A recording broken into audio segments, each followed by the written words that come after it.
Hi, I'm Richard Wilkinson. I'm going to be talking about Cotton Mather's ideas on education.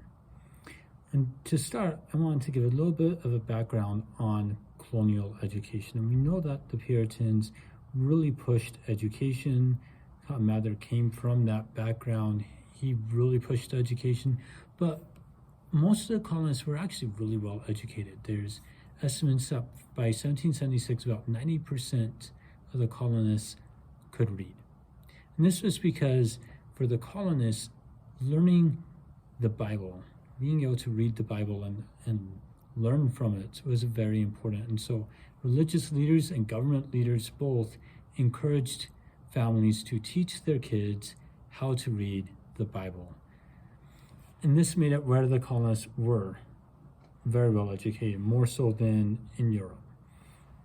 And so Cotton Mather really was part of this whole push for education, especially in families.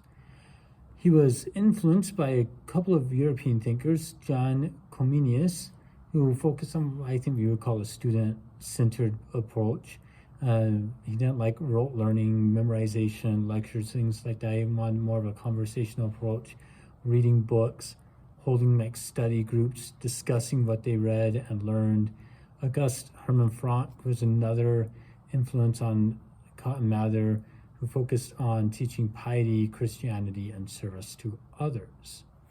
So what did Cotton Mather teach about education? We can learn this from two documents. One, a letter he gave to his son, Samuel Mather, where he outlines 12 points that he believed was important for education. Then he took this letter years later and turned it into what the Manuscriptio ad Theologiam, which was a document that he wrote and a treatise he wrote to people wanting to become ministers about what they needed to know to be good ministers. And he did this because he wasn't let the president of Harvard, which he really wanted. And so this was his attempt to educate people and overcome the liberalism of Harvard as he saw.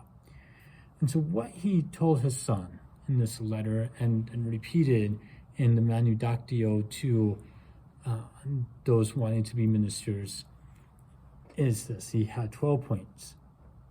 And he urged his son to be fixed in the service of God. God was, of course, the most important, and you needed to learn about God and his gospel from an early childhood and learn to serve him and be fixed in him. His son is to read and pray daily, read the scriptures daily and pray daily, to learn lessons from the scriptures and to gain questions about them. So questions for Cotton Mather was very important. He taught his son not to be idle, that time is precious. He shouldn't waste it. He should be looking for ways to serve others and to learn. He told his son to learn every day, read good books, take notes on them, write down what he thought was interesting and important. We can see the same thing with Thomas Jefferson. This is something that a lot of people did during the 1700s. And that way they could, once they've written them down, they could remember them and use them later. He told his son to keep the Sabbath day holy. And this is a man who's very religious, whose whole idea of education is focused on religion and how learning can serve religion. Okay? He told his son to read church history and that he should walk with the wise so that he can be wise. Okay?